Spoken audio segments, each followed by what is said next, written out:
आउनुहोस् यस भिडियोमा जानौँ ब्ल्याकबोर्डमा लेख्ने चक पेन्सिल कसरी बनिन्छ भनेर।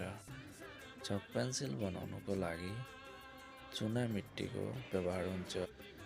पहाडमा पाइने चुना माटोलाई ल्याएर त्यसलाई पानीमा घोलेर अनि साँचोमा हालिन्छ।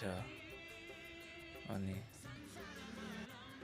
त्यसपछि त्यसलाई एकछिन सुक्न दिएर निकालिन्छ।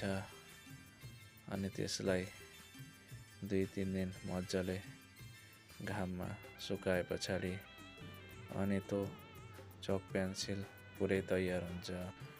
त्यसपछि यसलाई प्याकेटिङ गरेर मार्केटमा पठाइन्छ। हेर्नुहोस् पुरा भिडियो अनि अन्तमा भिडियोलाई एउटा लाइक गरिदिनु होला।